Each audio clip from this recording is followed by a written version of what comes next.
Bonsoir à toutes et à tous, je suis ravi de vous retrouver pour ce journal gag.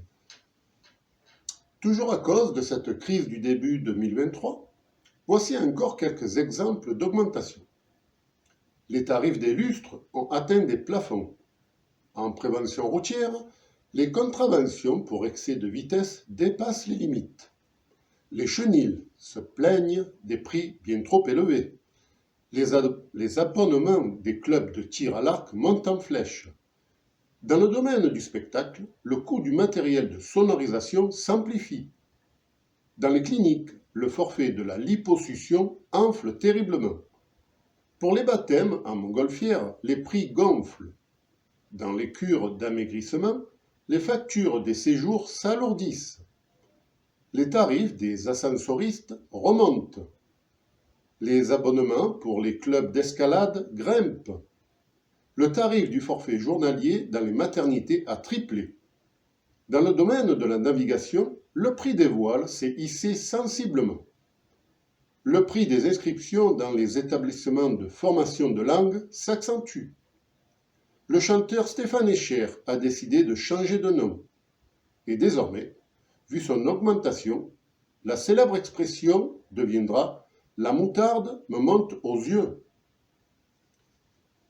La célèbre comédienne Brigitte Glamour, qui n'a jamais eu le succès qu'elle mérite, vient d'adopter un petit Yorkshire qu'elle a prénommé César. On peut enfin dire que Brigitte Glamour a enfin eu son César. Un client mécontent des services dans un hôtel-club de Mexico en est venu au mai en tabassant le room service. Tout est parti d'un malentendu entre sa demande formulée à l'accueil et ce qu'il voulait vraiment. Il a avoué, pour sa défense, ne pas s'être rappelé ni du pays, ni du document contenu dans l'expression. Il avait demandé un guide du Mexique, alors qu'il voulait un chili con carne. Un livreur de la société DPD, qui est atteint de dyslexie, s'est retrouvé dans l'étang, au lieu de livrer dans l'étang.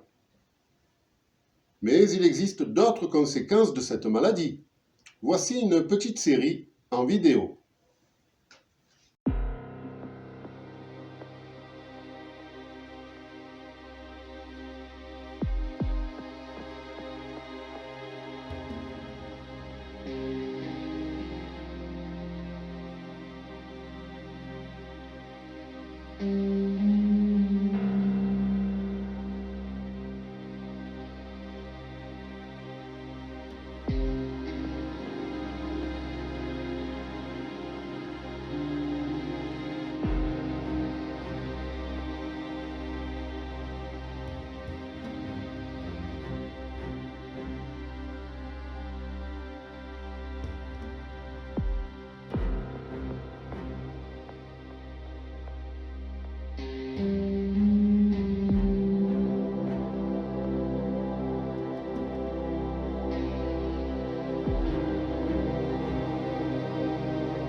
Vous vous souvenez, dans la série X-Files, l'agent Fox Mulder était toujours bien habillé.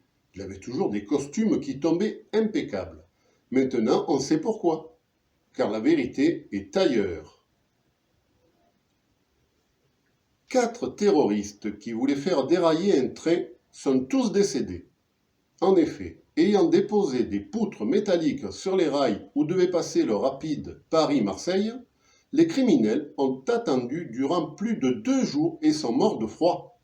Ils n'ont pas entendu parler de la grève nationale. Tragédie à l'usine de bois synthétique Le Massif du Bois. Pour rappel, cette société vend du bois entièrement constitué de cellules synthétique reproduisant en surface l'aspect du bois massif. C'est alors qu'Albert Moreau, qui travaillait autour des cuves de cellulose artificielle, a accidentellement glissé dans l'une d'elles et a été complètement dissous et absorbé par le liquide révolutionnaire.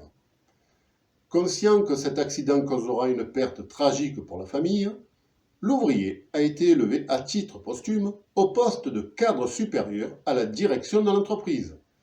Clairement, il sert de cadre aux 3 portraits des présidents de la société. Voilà, ce journal est maintenant terminé. Je vous remercie de l'avoir suivi et je vous dis à la prochaine.